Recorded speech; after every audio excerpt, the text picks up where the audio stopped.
ये हम आज का टॉपिक जो है इसको भी हम कहेंगे प्राचीन भारत से संबंधित है, लेकिन ये समय से संबंधित है। देखिएगा कि हम हमारे घर में कैलेंडर आता है, जो इंग्लिश में कैलेंडर होता है, और उसे हम लोग कैलेंडर को बारीकी से देखेंगे तो उसमें बहुत सारा चीज लिखा रहता है। उसमें पहला चीज लिखा था शक संवत, दूसरा लिखा था बंगाली संवत, तीसरा लिखा रहता है हिजरी संवत। ये सब लिखा रहता है। संवत मतलब होता है समय, यानी समय की गणना, ठीक है ना, कि समय की, जैसे कि हम कभी सोचे कि 2020 चल रहा है, इसका शुरुआत एक जो था वो कैसे हुआ।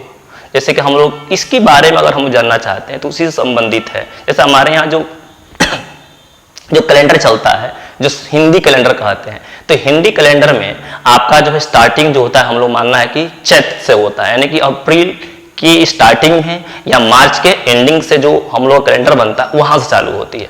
ये जनवरी से चालू क्यों नहीं होती है? तो उसी संबंधित यहाँ पर क्वेश्चंस है कि भारत में जो कैलेंडर चल रहा है ये कौन से समय को मानते हैं और कौन समय को नहीं मानते हैं। तो चलिए इसके बारे में हम लोग डिस्कस कर लेते हैं। चार हम यहाँ पर समय की बात करेंगे। तो पहला है विक्रम संवत, दूसरा है शक संवत, तीसरा है गुप्त संवत और चौथा है कली संवत। तो इसमें पूछा है, ऑप्शन दिया है कि कौन किससे संबंधित है। तो हम आपको बता देते हैं, इसमें जो सबसे महत्वपूर्ण है, सबसे पुराना है कली संवत।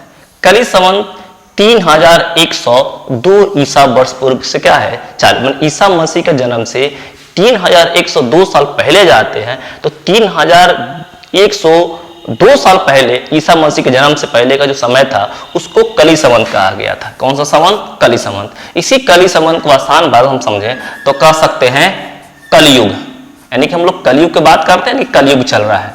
तो जो कलयुग का जो शुरुआत हुआ है आज से कह सकते हैं 5000 साल पहले। कैसे कि हमें जो है, जो आपके कैलेंडर चलता है ईसा पूर्व ईस्वी की बात, जो ईस्वी हम लोग कहते हैं, तो इसे 2000 साल हो गया और 3000 साल ये हो गया। अगर दोनों को हम लोग जोड़ दें तो 3 2 5 यानी 5000 साल का हमारा जो क्या हो गया, आपका कलयुग हो चुका है। ठीक है ना।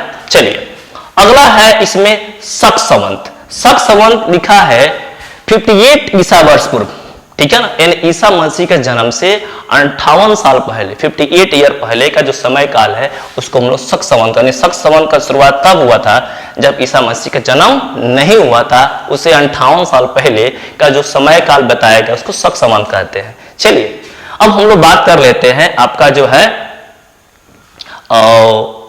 विक्रम संवत के बारे में। किसके बारे में? विक्रम संवत। विक्रम संवत जो है आपके कह सकते हैं 78 ईस्वी, मतलब कि ईसा मसीह के जन्म के 78 साल बाद का जो समय काल की गणना चालू हुई उसको जो है हम लोग विक्रम संवत कहते हैं। और गुप्त संवत का मतलब हो गया ईसा मसीह के जन्म के 320 साल के बाद से जो समय काल चालू किया गया है उसको जो है हम लोग गुप्त संवत कहते हैं। अब 21 राज के किस पीरियड में कैसे काम किया हम लोग उसके बारे में बात कर रहे हैं। तो मौलिक ध्यान से कली संवत का प्रारंभ 3102 ईस्वी वर्ष पूर्व माना जाता है, लेकिन जो चंद्रगुप्त प्रथम द्वारा स्थापित जो समय था वह आपको गुप्त संवत कहा गया था। गुप्त संवत को चलाने वाले चंद्रगुप्त प्रथम के द्वारा क्या किया गया था, इसे चलाया गया था।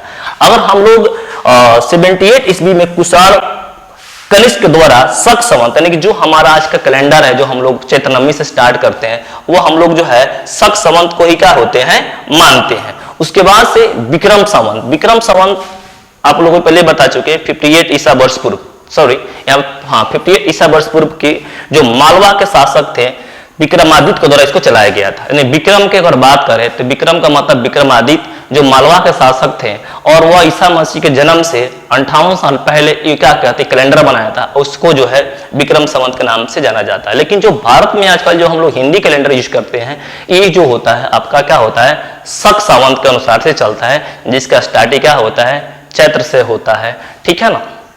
और इसका एंडिंग जो होता है कह सकते हैं फागुन में होता है, जिसमें हम लोग होली खेलते हैं। होली के साथ हमारा क्या होता है, साल खत्म हो जाता है और चैत्र से हमारा क्या होता है, नया साल चालू हो जाते हैं। ओके।